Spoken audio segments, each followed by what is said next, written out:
Well, without further ado, our talk tonight is from Teyl, who's the farm manager of Whitmuir Estate, who's going to be speaking to us about wildlife on the estate. Okay, yeah.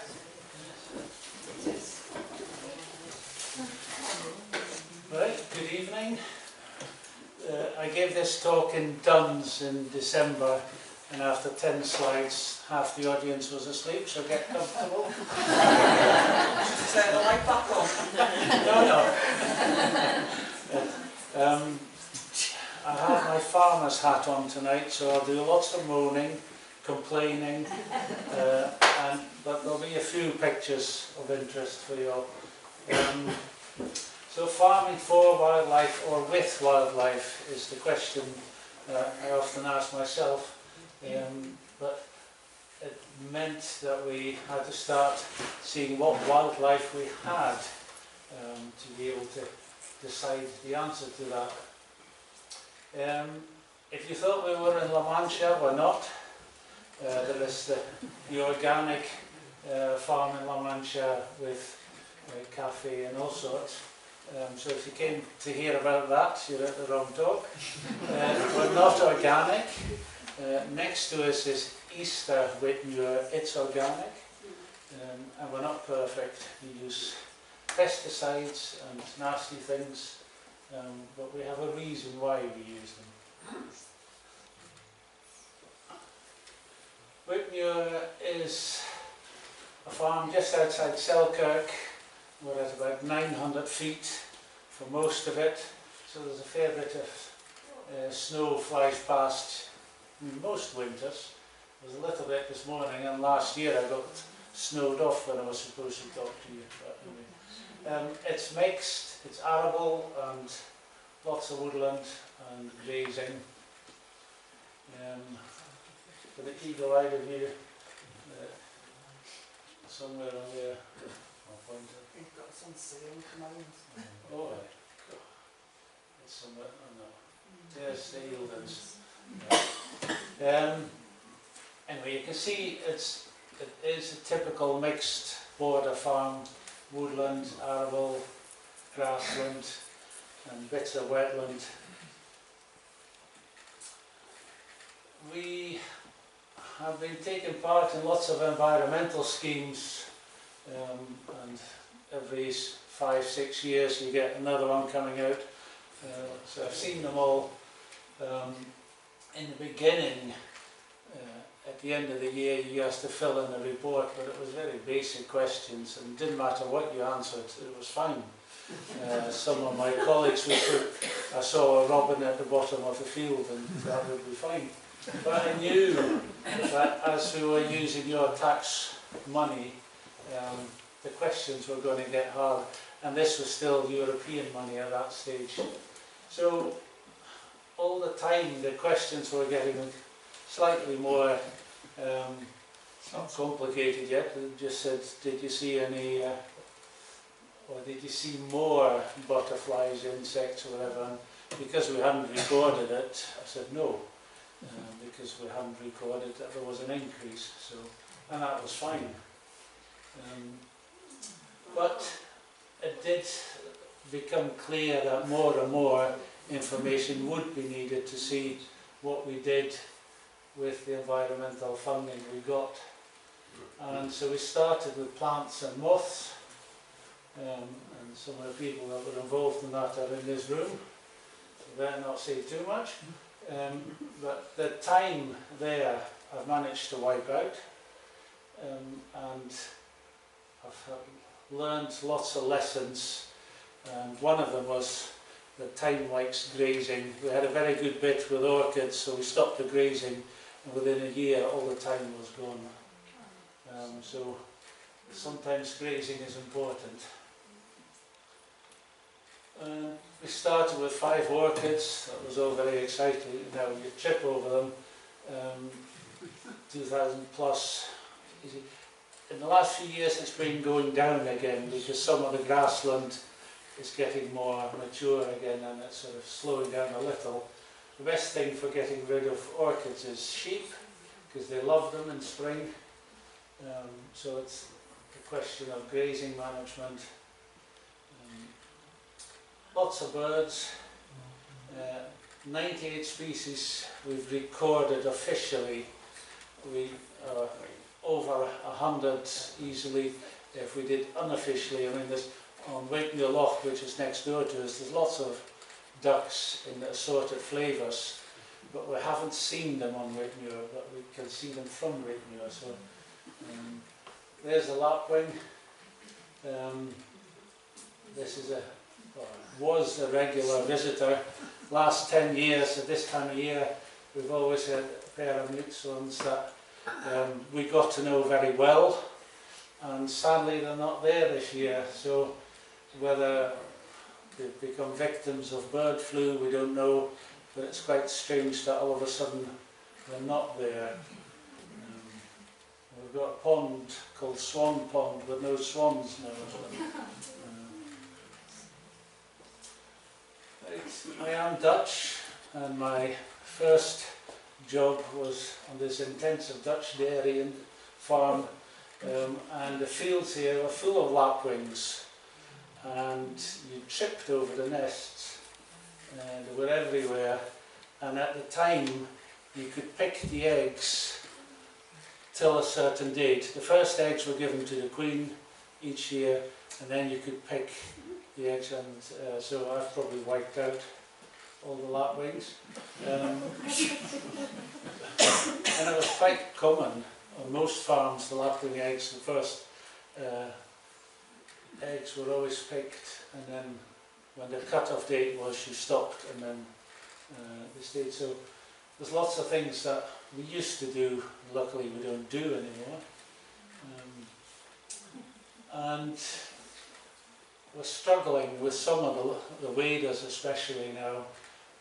Oyster catchers, we've had a pair of oyster catchers nesting with us for 16 years, and in those 16 years we have yet to get one of the youngsters to adulthood. And we've tried all sorts, but some years they get to that stage, and then they usually seem to get predated during the night by the foxes or badgers or something munches them, which is quite sad. The parents live to 45 years or something like that, so we have a bit of time, but at this rate we're not doing very well. Just on the foreground there you can maybe just see a pair, 3 eggs. That's the nest. I emptied a bucket of gravel on the roof of one of the farm sheds because of the nesting on the tin, which tended to get a bit hot. So we made them a little beach. Did very well. First few years the youngsters died of dehydration in the first week because it did get too hot. So after a while we decided after a few days we would take them down. Parents got quite used to it. We put them into one of the grass fields next to the farmyard, and the parents would follow us and then scuttle off with them, and that worked quite well. But as I say, we've yet to fledge one to adulthood. This is a bit out of date now, but I don't think it's improved.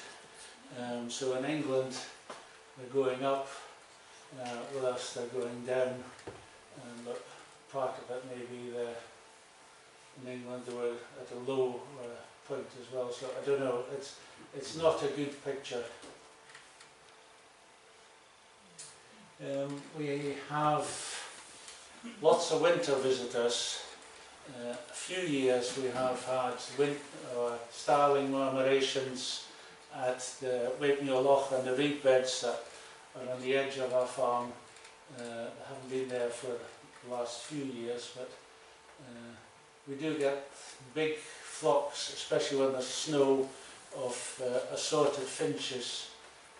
We've got lots of bramblings at the moment, but again not in the numbers we used to have. We used to feed with wine boxes, wine crates. I was because a lot of the feed, if it's on the ground, the badgers eat it, but don't do anything with it and just poo it out the back end again without converting it into energy. The same, lots of pigeons got fat in it, so we started feeding like this and it worked very well. If you've got very good eyesight, you can see a tree sparrow, a chaffinch and a brambling in a row. But because of the bird flu the last few years, we've stopped feeding. The last 2 winters we haven't fed anything at all. That was the advice given to us. This winter we've been feeding again with some plastic bucket feeders with ports on the side that we can feed on, and we can disinfect those quite easily. But again, numbers are down, and why? We used to feed for about 20 years or 20 winters. We fed, so we were known by the local birds and those coming from further afield, but it's not as easy. We used to get these, but 3 years ago we found pine martens on the farm, and they've been doing very well, breeding extremely well. We've put up lots of pine marten boxes and the numbers have shot up, and the grey squirrels are paying the price. They're being close to the houses. They're not, they still seem to be safe, even though the pine martens come up to the houses. They don't seem to predate them there, but on the cameras in the spring we see lots of pine martens coming past with young squirrels going to feed their young, so the grey's days are certainly numbered. There's other predators that come to the bird feeders, because of course you get mice and voles, so this Tony is sitting waiting for them. And we put out some food for the pine martens, and the favourite food is eggs and dates, but from time to time we put some roadkill out, and the buzzards think it's a great idea.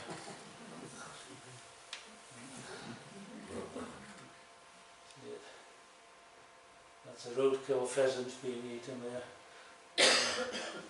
But lots of the birds are being run on the farm by a BTO volunteer.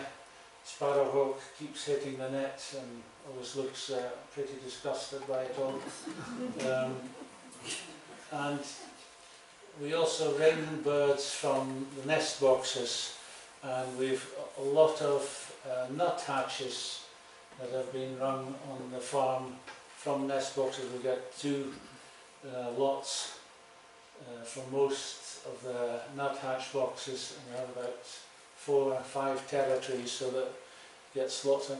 And this year, for the first time, they're going to be run with colour rings. We've got a special scheme that we've got permission for to ring them. So if you see any nut hatches with weird rings on, please take a picture and let us know. They should be coming around in your area soon. We have some foreigners as well. These Canadian grey-lag hybrids.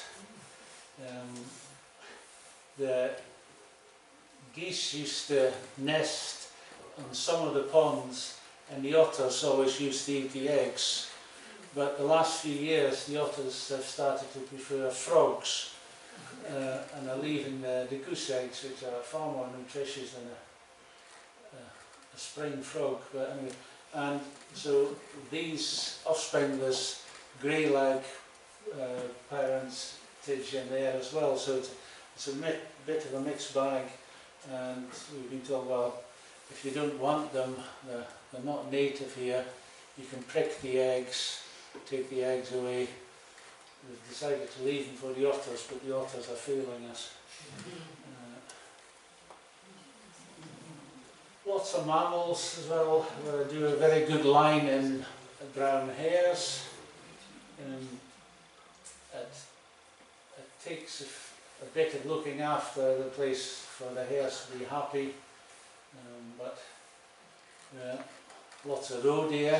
Some of those we cull. Some of the estates and farms next to us stopped culling deer about 8-9 years ago, and we had a lot of problems with liver fluke, which is pretty nasty. The deer just get eaten alive from the inside, and you just find them lying around half dead, and it's pretty nice. So luckily others have started culling it as well, so that the numbers stay at a level where they stay healthy. But if you see that field there, well, you can see there's a badger set there as well. I'm standing at the entrance, and sheep and moles in the background. And this is in January, and it's grazed down very tightly, and I think this is what's commonly known as sheep deserts, but there's a reason why we graze this field very hard, which I'll come to in a wee bit. There's one of the otters looking for frogs. We bump into them from time to time, but it's mostly on the cameras, but in the water, because they're so low in the water, there's only a little bit sticking out, the cameras very rarely pick them up easily. As soon as there's a bit where they come out, you'll get good pictures of them. We've done lots of research into voles and mice, and for years we used to have all the owl pellets taken apart to see what we had in the way of rodents going in there, and from the owl pellets we know that we regularly have water shrews, not water voles but water shrews, and they're nomadic, so you tend to get them for a while and then they disappear again and they come back again. But some of you will recognise Graham there, who spoke here in December. That's him there with a vole on his head. And you'll not be able to make out any detail in the graphs at the side, but for 10 years nearly we used to put out 50 traps, live traps in spring and in the autumn, and count all the rodents that came to them for a long weekend, so 3-4 days, and then they're released again, they're marked, so if they come back in, like all the wood mice, they would be straight back in again. So we've got lots of data. It's difficult to make sense of it because there's so many other things, like if the owl numbers are down, then the vole numbers are up. But we have one field there, and there's more rodent data on that field than any other place in Scotland, allegedly. Right, badgers. I like maths. I help teach maths in Selkirk High School. So you can see that we reckoned, I want to say that we had about 67 badgers on our farm. They're supposed to eat up to 200 worms a night, 365 days. So you can see that it's close to 5 million worms. And we keep thinking, well, our soil fertility is down and our worm numbers are down. This might be an explanation there. If you look closely, you can just soup it up like a look. And we've got lots of badger videos, and it's supposed to be pine martens. They climb into the trees to attack the pine marten feeders. They do quite well. I think at some stage the badgers are going to become their own worst enemies. We don't have a lot of roads near the farm, so we don't have a lot of road deaths.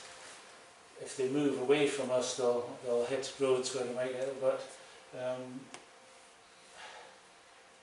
I think at some stage there'll be an issue, but we still like to see them. Right, this is a very hazy picture. This is inside a pump shed where we found a nest made out of insulation sheets that had been plucked to bits, and there was a stoat who was living there, and he was the best forecaster of snow, because if there was a snow event coming, he would go out, kill a load of mice or voles, bite their heads off and stack them up next to his nest. And if that happened, you knew there was snow in the way, and every time it worked. So pine martens, we have in the 3 years, or 3.5, 4 years that they've been with us, we've started to get to know some of them, but they've got huge territories that not just cover our farm, but also some of the neighbouring farms. In the last few years we've produced 2-3 litters of 3 young on our farm, so they're spreading quite nicely now. All these originally have come from the ones that were released near Peebles. Not wanting to move. They're quite attractive, they're very nice, they're fluffy, they eat grey squirrels, so there's a lot of good to be said about them. Yes, they'll eat some birds, some nests, but again, from what we see in the cameras, what they feed their young tends to be jackdaws and wood pigeons, and the last time I checked there was plenty of those.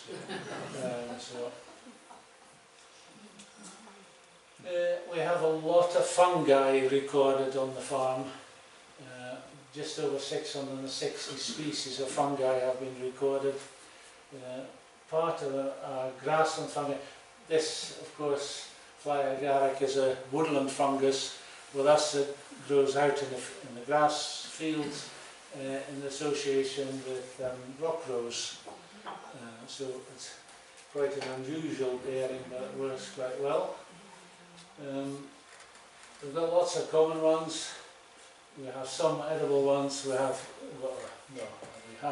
We used to have a fantastic patch of chanterelles, and now the badgers have discovered them, and they dig them up before they even come out of the ground. And so there's, again, too many badgers. We've got some fantastic rare species. The blue one on the left is a very rare grassland fungus, a sort of smurf blue fungus. That particular one is in Kew Herbarium now in a little drawer. It's only been found a few times in Scotland, and we have lots of really very good grassland fungi, and there is no protection whatever. I could spread fertiliser on that field for 1 or 2 years. This is the field that we graze very close in winter, so that there's no thatch, so that all the small fungi have space to breathe. But it's very frustrating. The Nature Scott, as it's now called, last year produced this grassland fungi mapping tool. It's very good fun. If you go online and search for it, it gives you all sorts of data of the best grassland fungi sites in Scotland. It means that I now know that we're in the top 13 of grassland fungi sites in Scotland, and I've got 2 more species of fungi to find, and we're in the top 5 of Scotland. And this is just as normal farm where we're nasty and we use fertiliser and pesticides, but we've recorded them. Other places might be better, but they haven't recorded them. But with this grass and fungi mapping tool you can find a lot of good information. Lots of lichens, mosses, liverwort. Again, we've recorded them. Moths. There's a canary shoulder thorn, one of the sort of cuddly moths.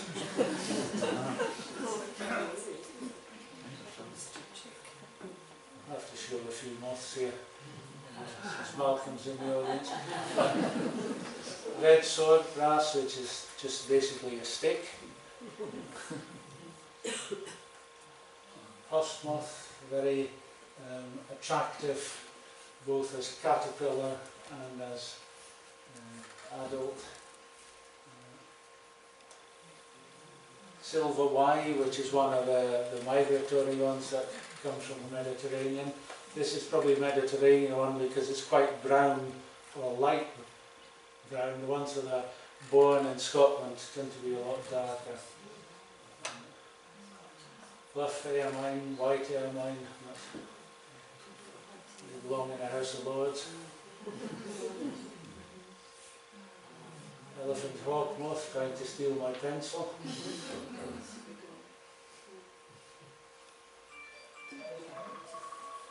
And garden tiger, which is one of the moths which is in decline.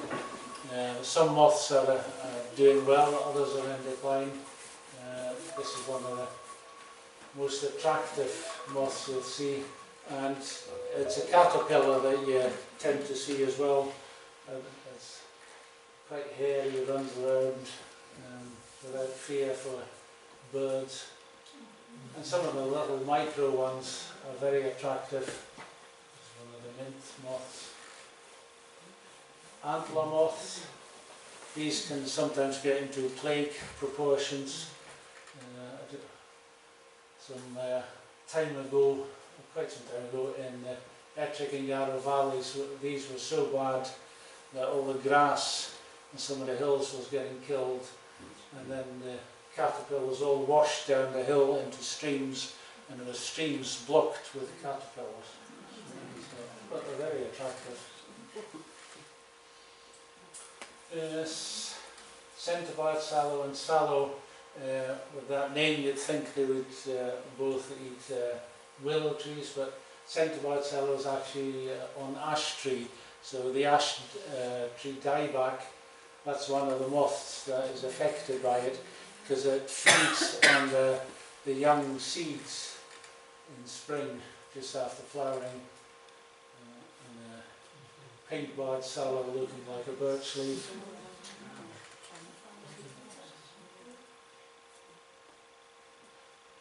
Chinese character, which is a little big moth.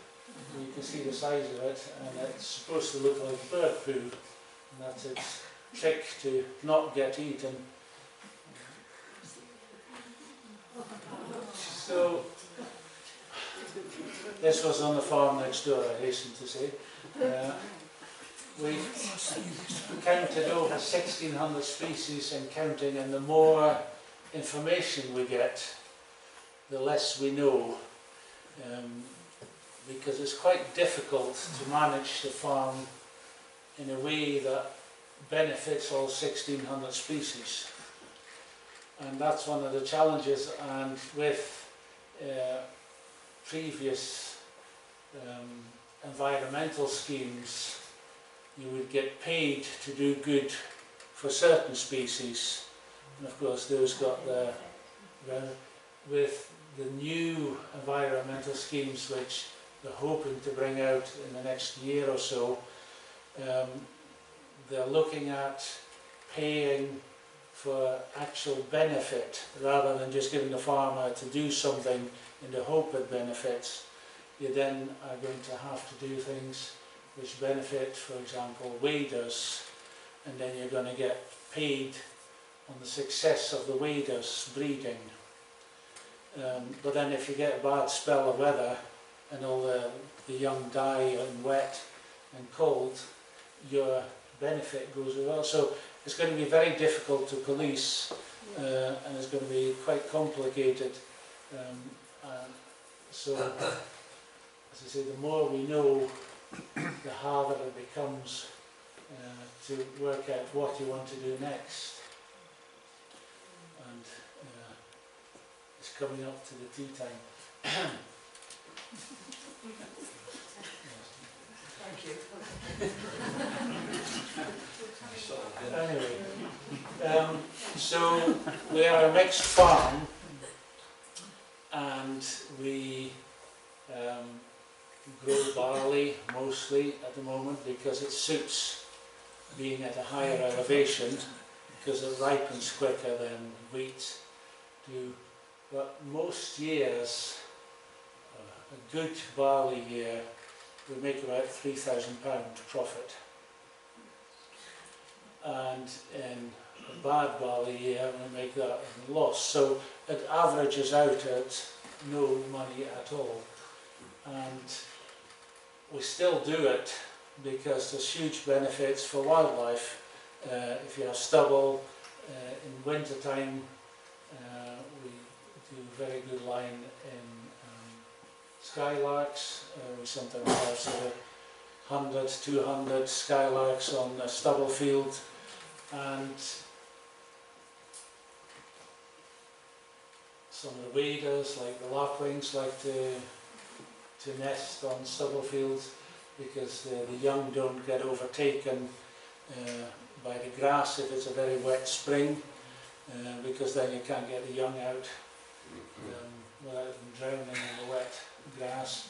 So it has benefits, but it doesn't bring us money. And you kind taxpayers have been paying us farm subsidies, and every year they're going down and down, and in about 2-3 years they're going to disappear altogether, and then a new system of funding is going to come in, which is to benefit you, the taxpayer, in that it comes up with producing things that you want us to do, like we benefit farmlands, birds and things like that. And it's good, how that's going to work out is still to be seen, but you can see that if something only earns £3,000, you might lose it, because you only need to lose a bit of subsidy and it's no longer viable. So that's my sub-story anyway. But the alternative is that we put it into grass. But then these things fart, and that gives global warming and also so the problem there is that's not desirable either. The rewilding agenda is getting more and more sort of favour with the general public, and in England, Natural England are talking about a target of something like 10% on each farm to be taken out of active farming and to become sort of nature havens on each farm. But as I showed you at the start, that time that I lost when we stopped grazing the best bit of our grassland, only took 1 year. And you don't get it back in a hurry, because the grasses get coarser and then it's not as palatable. So the next time if you put stock in to graze it down a bit, they'll turn around and go to a bit where they usually eat. So it's a difficult one, and forestry here in the Bordes tends to be Sitka spruce. We've been trying to get rid of our Sitkas on the farm, and growing different species. We have been planting lots of aspen, because a lot of the insects that are associated with ash are also associated with aspen. And one year we paid a charity over the other in the west of Scotland. We paid them to collect all the remaining aspen clones in the Scottish Borders. So we have a collection of aspen on our farm of all the clones that were still remaining, and some of those are disappearing quickly as well, even since we and there's one of the clones, all the clones have been tested by Q to look at their DNA, and one of the clones now turns out to be a triploid DNA version, and so potentially far better for forestry. So there's a tree nursery in Wales trying to grow this one aspen clone that we have and nobody else has. It lives on a cliff at Cove Harbour, and you can't get near it without a parachute or anything. So this one tree we have in our collection is extremely important. But the last two times they've tried to grow it in a test tube, it's failed. So we'll keep trying. So forestry is an option, but again, there's 660 species of fungi, and especially the grassland fungi. They're so easy to lose them. If you plant them with Sitka, they're gone. If you take it out of grazing for 4 or 5 years, they're gone. So it's a very delicate balance, and I have very good friends in Bordes Forest Trust that I love arguing with, and I support the Bordes Forest Trust. I'm a member of the Bordes Forest, but I keep saying in some of these big farms that you take over, you should keep some grazing, even if it's just one field, because all those species that are dependent on the short grass, they say, oh yes, but once the trees grow up we're going to put cattle in again, and they're starting to do that in some of the ones that are slightly more mature now. But again, you have to start from scratch again, and you lose some of the species that were there when it was still farmland. So it's not an easy solution. If you look at the forestry figures in Scotland, something like 60% of the trees planted in Scotland in the last 10 years was native species, not in the Borders. In the Borders, most tree plantations are 90% conifer. And so I think that's a particular issue we have in the Borders, and the area around Selkirk particularly is very good for wetlands, and some of the most important wetlands that we have are not protected.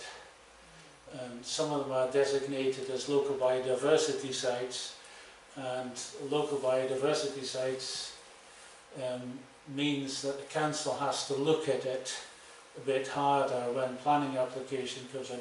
But one of the best wetlands in the Borders, which is a local biodiversity site, is soon to become centre parks. And it's amazing Maya area, and the information that seems to be coming out is that's going to be the boating lake, so it's going to get flooded, so I think we have to be very careful with what we've got in the Borders, because we're losing it very fast, and just saying, oh, we need to do more rewilding, we need to do more native planting, in itself is too simplistic. I think you need habitat mosaics, and the only way we can look after as many species as possible on our farm, these 1,600 species, it's not one measure for all, so it's habitat mosaics is the answer. Having a bit of this, a bit of that, something hard grazed, some less grazed, some no grazing, some forestry, some conifer, but Could Could I ask you, who's asking you to do more rewilding? Where's that coming from? Social media. I think there's lots of people saying rewilding is the answer. But the people that are asking aren't necessarily informed. No, but I think it's if you're living in a city or a town or something and you don't like seeing all these cattle farting away, you don't like all the barley that's grown to feed chickens that are then turned into Frankenstein chickens and everything. I mean, there's lots of things that are bad about farming, so rewilding sounds like an answer, but we need more nuance in the answer. Rewilding is one of the answers, but again, we need that habitat mosaic in there. And this is the Bordes. I mean, that is habitat mosaic. Different woodlands, different types, wet woodlands, dry woodlands, grassland, intensive grassland, calcareous grassland. That is what we have now. That is what we stand to lose.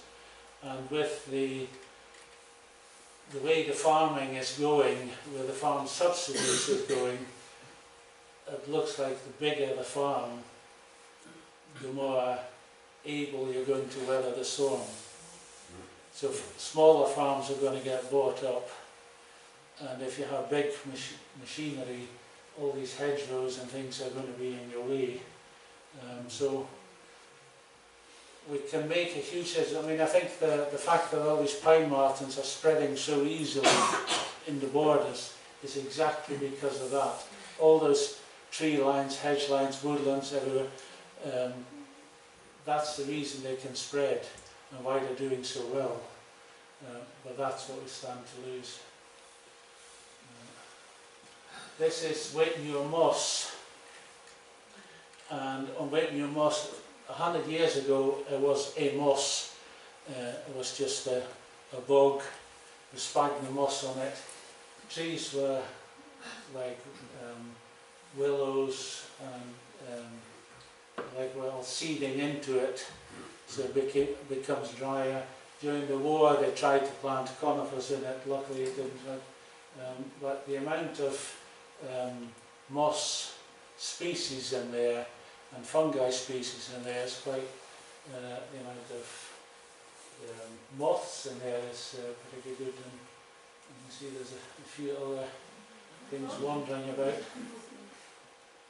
There's a hermaphrodite roe deer, because it's a female with stubs of horns and 3 of her offspring wandering about, and they do a good task as well, in that they eat some of the tree seedlings to keep the moss open and airy and sun to get in there. But again, this is a local biodiversity site, which is a planning authority sort of qualification of land, that I could drain that next week if I wanted to. There's nothing stopping me, and that's the problem. This type of farming is getting less and less favourably seen as well, but to do what's called min-till, so that you seed directly into the soil without ploughing and things like that, you need very expensive equipment for it. We're far too small to even have our own tractor, so we need to have contractors. If the contractor doesn't have lots of people who want min-till, then you have to plough it, because that's the only system you can get a contractor to do. And that field there is the one that's popular with waders, because they can nest far away from trees. You said something about hares, and the impression I got was it takes quite a bit of effort to have a good hare population. So what can you be more specific about that?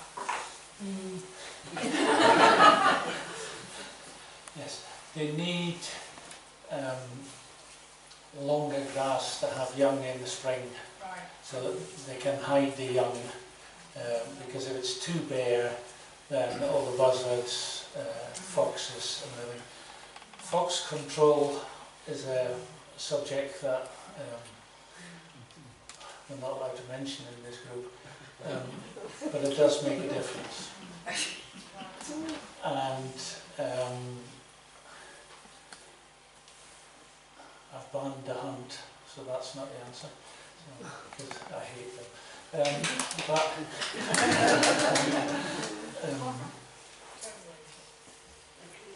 We have lost most of our waders through foxes and badgers. And in the second half, sort of the summertime, the hares tend to be better off, but it's in the spring when they need some protection. When they're running around like mad, they're invincible, but it's the young that are not. And they need sort of a dry bit of woodland when it's a very wet spell. They need, so it's the cover side of things. So if you have huge bare fields for the leverets, it's no good. But in the winter time, we regularly see sort of 30 hares meeting up in the middle of a bare field. So yes, and they're very sociable for most of the sort of winter time, and then they start arguing, and then they go off and do their own thing. But it's predation and cover is where the issue lies with the hares, and there is some issues with disease. You can't do much about that. Is it possible to go up there and have a walk around, or is it, you know, quite private? I'm a grumpy farmer, wouldn't you say? Yes, within reason. Yeah. We have some nice muddy paths that you can walk around and everything, and we welcome people to. It's just when you go traipsing through all our woods and everything, there's one of the things that I think the right to roam, or what the responsible access, as I like to call it, I think is a very good thing in this country. There is little quirks in legislation. We've put up lots of pine marten boxes. I'm not allowed to go within 50 yards of them. You can walk past them. But I'm not allowed to. Is that because you know where you've put nesting boxes for them? Yes, the legislation is that if you put up nesting boxes, there's a 50-metre exclusion zone from where the box is. So it's a big circle around. So we have 12. So 12 big circles on the farm is lots where I'm technically not allowed to walk. I can go once or twice a year. I'm not allowed to touch them. If they're about to fall off the tree, I'm not allowed to touch them. I have to put up a new one. And this was put in because the numbers were so low. So the legislation is from that time. And if you look at England and Wales, where they're barely there, I can understand why they would need that. Here, the ones that were released at Peebles, illegally by the way, they don't get started on that. But anyway, it's good that they were, because otherwise we'd have to wait for them to walk from the Highlands. And it's a long walk over the bridge. So, yes, walk away, but especially nesting time, spring, try and stay out of the woods and just use your binoculars so you can look into the woods. And if you're expecting to see pine martens, we've had them for 3-4 years now. I've never seen one. I know they're there, I know them all, most of them by name. Because of the trail cameras, we know what they get up to, where they nest, and what boxes they use, because we can see them walking off in that direction with it. And there's a few times a year when I'm out near them, some of them, there's a big pile of poo on top of the box. So,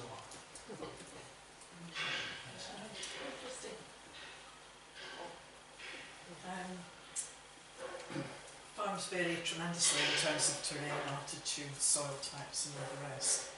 So it's very complex. But if you were invited to go to the government and advise them about how they could best offer subsidies, etc., to improve biodiversity, but also to support farmers, what would you say? This might take a while. it's probably just as well they don't ask me to. I'd probably end up like an Elon Musk, but, and start going off in completely different directions. I think I gave a talk for Nature Scott on farm and what they should, subsidies and what they should do. And if you look on YouTube, it's there, me speaking. And if you Google it, you'll find an article I wrote about it. And it looks at different schemes in other countries. And probably the best example is in Romania. And one of the benefits of the Romanian system is that they don't use dates. Whereas in our system, everything is so regulated that it says you're not allowed to cut this type of grassland down till the 15th of August. So on the 16th of August, every farmer cuts that down. Whereas in Romania, some still use a horse to cut hay, some use a scythe, and they do patches. And again, is this the magic, I think, is habitat mosaics. And if you can achieve habitat mosaics, not say certain dates, and just leave it as a patchwork, and that's the hardest to write rules for, but the most beneficial for nature. And maybe have a Romanian system with more donkeys and less tractors, but I think that is the ideal, and because they also still plant some trees for timber, they plant some trees for firewood, they have the odd bear walking around. I mean, that is the ideal. And other systems, especially in Germany, Holland, they have paid for wading birds, and they have done huge lots of good, but too many people then apply because they see the benefit. There's no money then, so they then drop the rate, and then everybody stops again. So you get this peaks and troughs, and that's the most farm subsidy systems last 5 years, and then they reinvent the wheel. So lots of things are done and paid for, and on our farm we were paid to have birdseed plots for the winter time. Now we still have birdseed plots, but we don't get paid for them, because the system went away because of Brexit. All the European money went away. And Scotland decided Brexit wasn't going to happen, so you didn't need to prepare for it. Whereas England wanted it, and they prepared for it, so their systems were almost ready to roll. Whereas the S&P decided that, no, it's not going to happen, we don't want it to happen, and so we're now having catch up. But the last 2 years, we've had no environmental funding, and lots of farmers have stopped doing things because they're not being paid for them. We are still doing some things, even though we're not getting paid for them, but it's costing us. And we can't keep doing that either. So it's the boom and bust is wrong. Smaller scales and no dates would be the easy answer, but it's not easy. Malcolm? No, I was just going to ask about from your movement among all your farming colleagues in the Borders and elsewhere, are attitudes to the environment and wildlife conservation changing in the farming community? Now, I know there's all sorts of other things come into that question. Many farmers are trying to get through the regulations, getting cheesed off with them and all the rest of it. But basically, do you think the farming community are becoming more interested in their responsibilities towards biodiversity and conservation? Yes, there's organisations like that support nature-friendly farming, which was secretly set up by RSPB. There was RSPB funding, although nobody knew that. And they're doing a lot of good.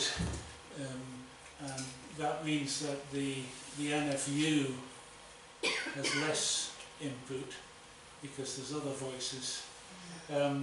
But I think the biggest issue is most farmers are very attuned to the weather,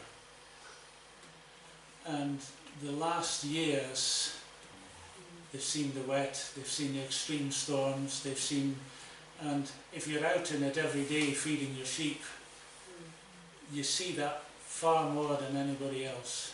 And I think that is what's making the difference.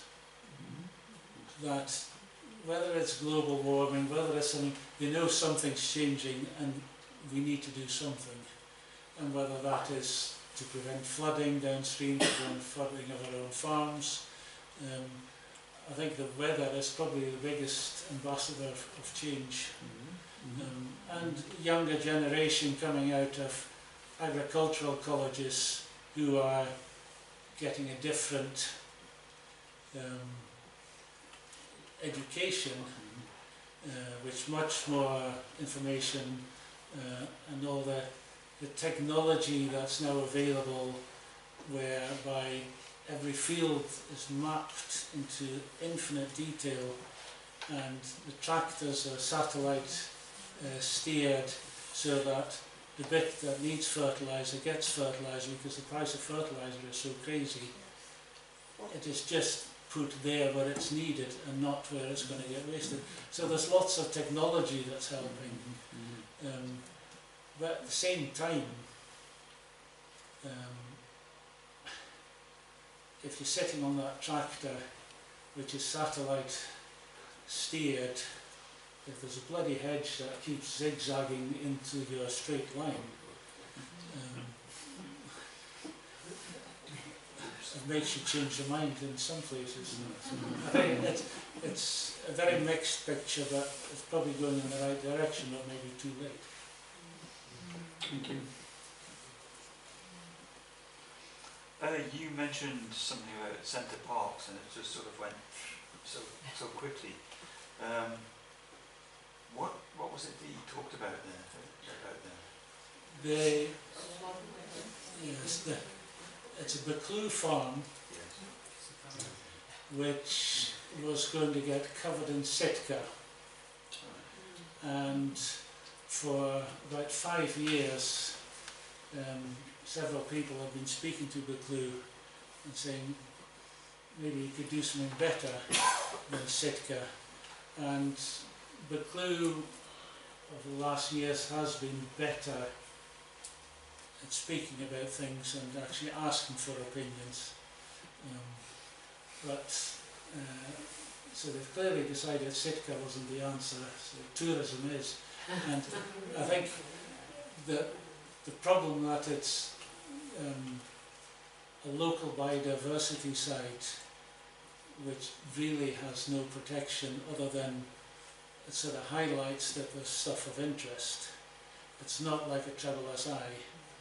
That's the big issue, and if you've got £400 million to spend, then and lots of new jobs and things, then it's very difficult for a council to say no. Exactly, yeah. And I think one of the, I mean, I said the area around Selkirk, or what's commonly known as the Illwater Valley, basically has more wetlands per hectare than any other bit of the country. And it's basically the topography with lots of little holes where there's water, has made that the important wetlands there, but it also means that they can point and say, well, look, there's all these others as well. So the reason that we have lots of them can also go against saying, because it's not unique, it's one of the best, but it's not unique. Right, okay. Can I talk to somebody in the lead later on when we finish this about St. Bart's? Yeah. Any more questions? Why did you leave the Netherlands and It's too flat. Space. Yes. I used to have a plant nursery in the Bordes, at Lily's Leaf, and there was no land in Holland where I could start a nursery with very little money in my pocket, whereas here I can. And then you all decided that gardening is far easier if you pick it up at Asda or Tesco. And that has sort of made a big change for lots of nurseries. My land, another question. No, I was interested. Clearly, you're very concerned and interested in biodiversity and the environment. And you were mentioning on your farm you use pesticides, and you were also saying that on the adjacent farm is organic. So, I mean, do you have discussions and compare and contrast and what does better in your farm, and maybe there's things do better? It's just as well you're not videoing this, I hope. If a farm decides to go organic, the advisors will tell you, kill everything that moves this year. And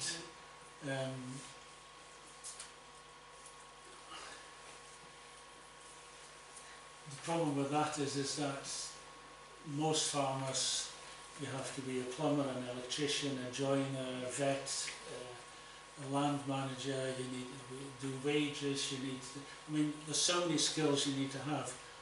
Knowing all your plants and your fauna and flora, it's not necessarily one of those skills. So if you're in a field and say, oh, there's something sticking up, I better kill it.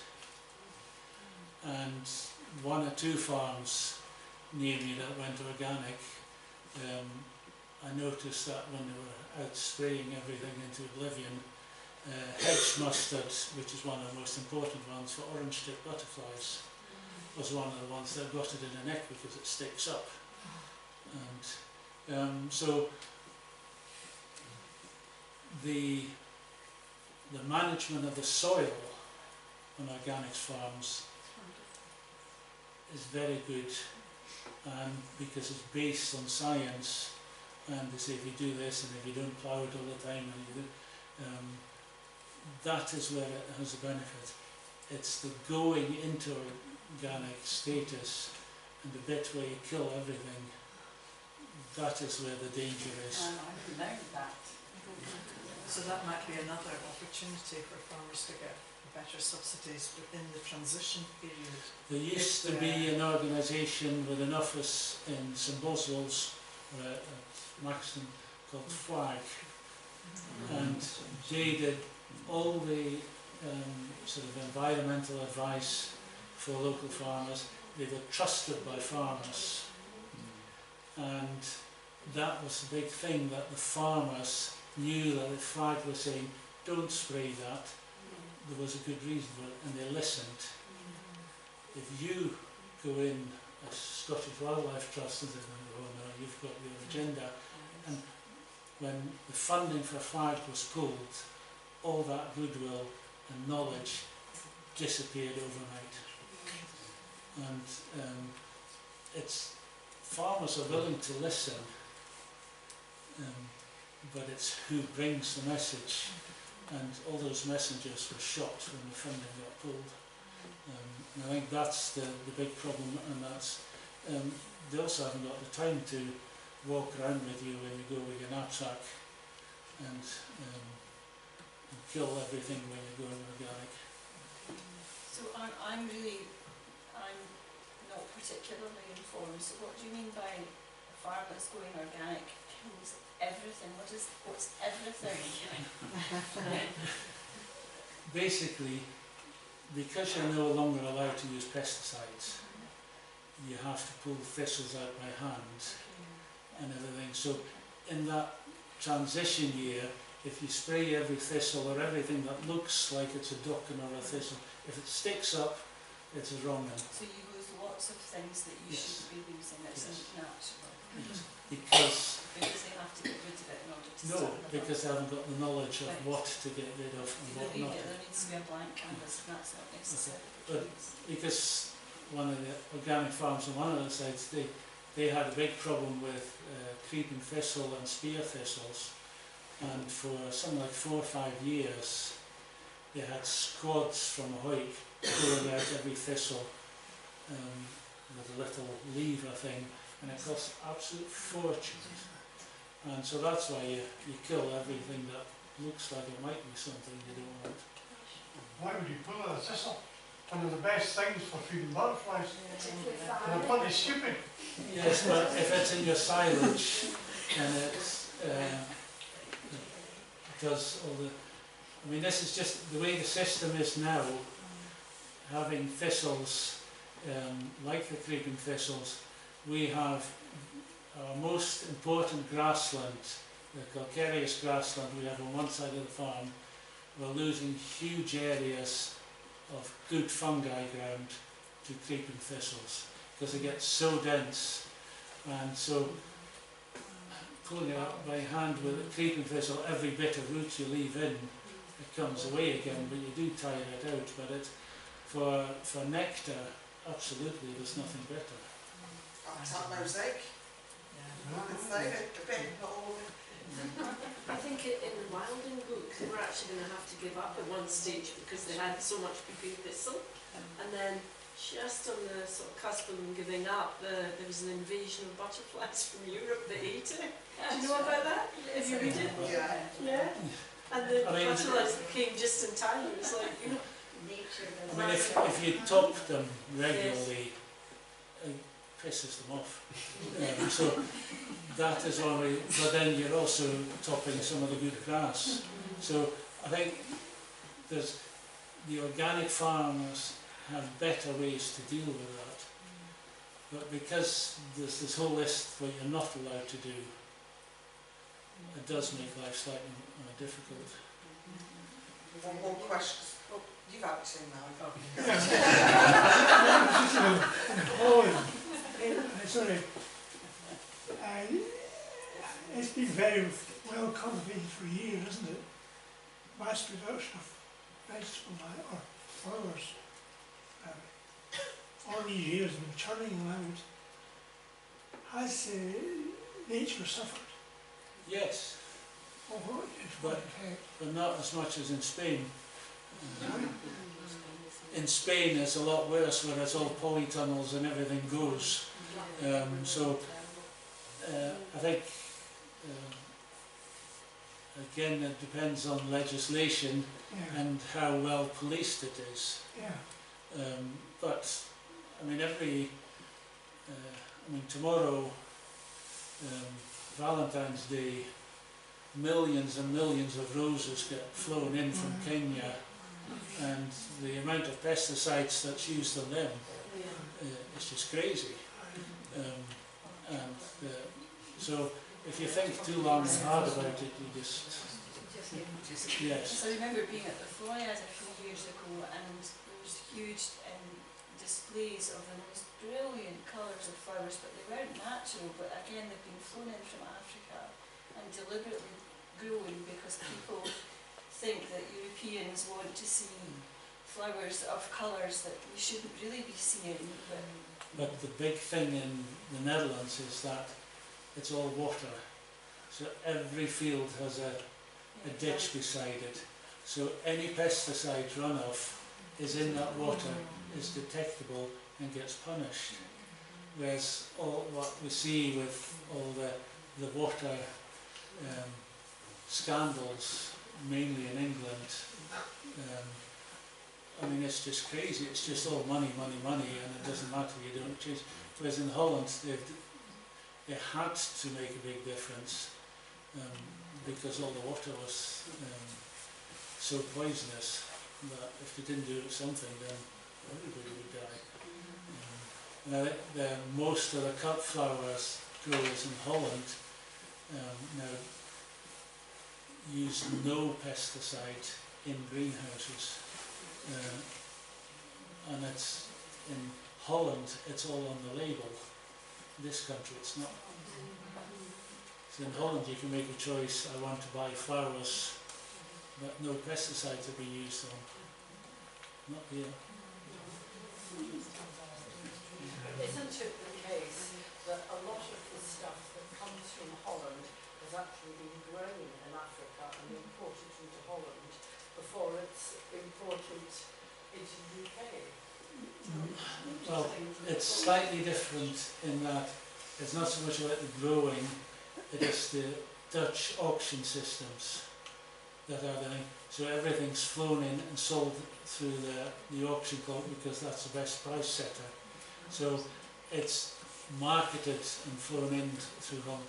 It's because the system works, because all of Holland, all the growers, they're all in huge cooperatives, and they run the auction marts, and it's a cooperative, so the more they put through, the better it is. Whereas in the UK, it's everybody for their own when it comes to, there's very few cooperative growing operations, and that would make a big difference here. Sounds like you're in favour of Mr. Musk.